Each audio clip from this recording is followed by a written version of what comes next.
हर इंसान के ऊपर संसार में किसी न किसी प्रकार की बला है और मेरे सच्चे साईं के पास उस बला को पल में टालने की कला है। नमस्कार दोस्तों, मैं राहुल चेलानी आप सभी लोगों का स्वागत करता हूँ एक ऐसी अद्भुत वेब सीरीज में जिसका नाम है सचो सतराम। यह कहानी 18वीं शताब्दी के सिंध प्रांत के छोटे से गांव रेहड़की साहब में जन्मे साईं सतराम दास जी की कुछ ऐसी अनूठी अनकही दुर्लभ कहानियां। इन कहानियों को देख आप अपना मोह इन कहानियों से हटा नहीं पाएंगे। आज के इस एपिसोड में हम देखेंगे संत सतराम दास जी की जन्म और नामकरण की एक अद्भुत कहानी। आज के इस पहले एपिसोड में आप सभी लोगों का स्वागत है। सचो सतराम।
ये कहानी 18वीं शताब्दी के अंत से शुरू होती है।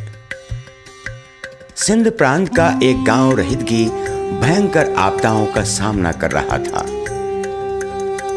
सूखे की चपेट में था, जमीन बंजर हो गई थी, हर तरफ भूख और बीमारी से लोग बेहाल थे। इसी गांव के पिता पुत्र नेभाउमल और वेरूराम जानते थे कि ये उनके गांव पर आई विपदा एक श्राप है। बेटा वेरूराम, लगता है संसार में बुरे कर्मों का पलड़ा भारी हो गया है। संसार में प्यार और मोहब्बत की कमी हो गई। आप सही कहते हैं पिताजी। इस मुश्किल से अब हमें प्रभु ही बचा सकते हैं। इस संकट से मुक्ति पाने के लिए हमें अभी से ईश्वर की आराधना शुरू कर देना चाहिए।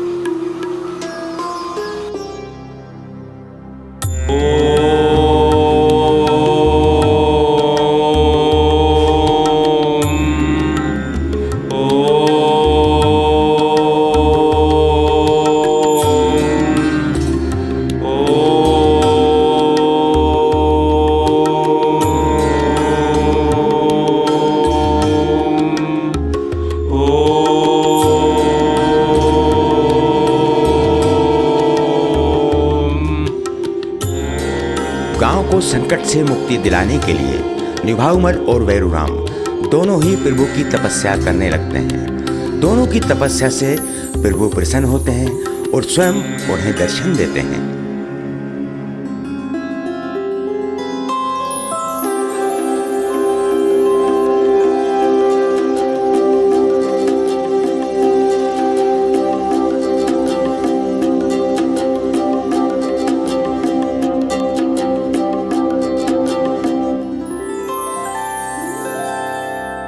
तुम्हारी भक्ति सार्थक हुई। लोगों के दुखों का निवारण करने के लिए प्रभु परमात्मा स्वयं धरती के इस हिस्से पर अवतरित होंगे, जो इस धरती का उद्धार और मानव कल्याण करेंगे। तुम्हारे घर एक महान योगी का जन्म होगा और उस महान योगी के घर ईश्वर के अंश का अवतरण होगा। वे ना तो अपने आप को ईश्वर कहलाएंगे, ना कोई देवता और ना ही कोई अवतार। वो तो बस सामान्य लोगों की तरह रहकर लोगों को प्रभु की प्राप्ति कराएंगे। अपनी वाणी से सत्य की ज्योति जलाएंगे और लोगों में प्यार और भक्ति बढ़ाएंगे। उनके आशीर्वाद से लोगों में जीवन जीने की कला आएगी और लोग सही मार्ग पर चलकर अपना जीवन सफल बनाएंगे।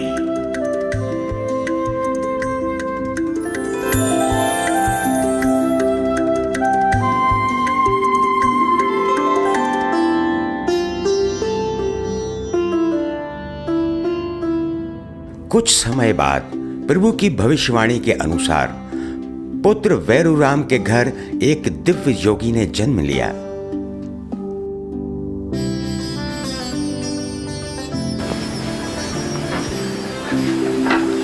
आपको बेटा हुआ, बधाई हो। बधाई हो, बधाई बधाई बधाई हो।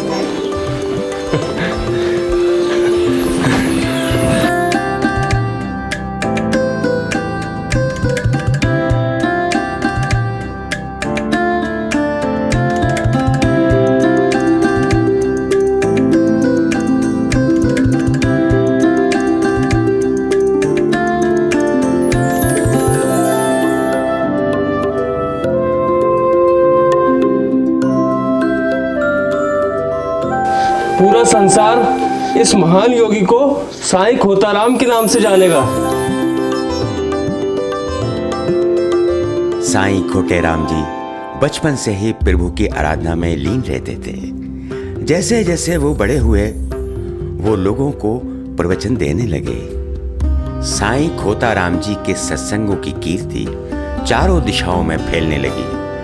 दूर दराज से लोग उनके प्रवचन और कीर्तन सुनने के लिए रहीड़ की आने लगे। एक दिन जब साईं खोताराम जी प्रभु की आराधना में मग्न थे, तब स्वयं प्रभु ने उन्हें दर्शन दिए। साईं खोताराम।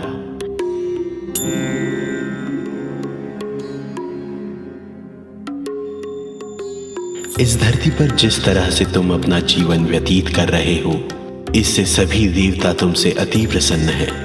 ईश्वर के प्रति तुम्हारी भक्ति, लोगों के प्रति तुम्हारा सेवा भाव, तुम्हारी तपस्या सभी अपरंपार है।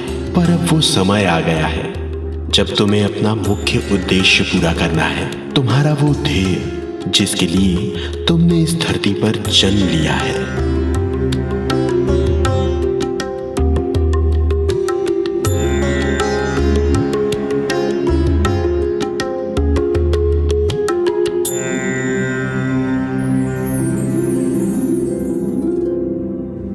दिवाली की रात उगते सूरज की रोशनी के साथ धीरे धीरे खत्म हो रही थी। अमृत बेला की इस मंगल घड़ी में ईश्वर की दूसरी भविष्यवाणी सच होने जा रही थी। इस पावन अवसर पर साईं खोताराम के घर एक नन्हे बालक ने जन्म लिया, जिसका नाम सतराम दास रखा गया। जिस इंसान के अंदर परमात्मा का वास है, उसी का नाम सतराम दास है। जिस इंसान के रोम रोम में सच का वास है, वही ईश्वर का सच्चा दास है। ये बालक खुद तो सत्य की मूर्ति है ही, ये दूसरों को भी सत्य का मार्ग दिखाएगा और परमार्थ के कार्य भी करता रहेगा। इसीलिए सतराम दास ये नाम इस बालक के लिए उचित है। श्रीमद् भागवत गीता में श्री कृष्ण कहते हैं, सच उन्हीं का हिस्सा है। ये बालक खुद ईश्वर का अंश है, जो आगे चलकर अपनी अलौकिक शक्तियों से लोगों का कल्याण करेगा। ये बालक अनंत ज्ञानी है, एक ऐसी परिपूर्ण आत्मा जिसे ईश्वर ने देवी देवताओं ने खुद आशीर्वाद दिया है। इस बालक का अवतरण इस युग के कल्याण के लिए हुआ है।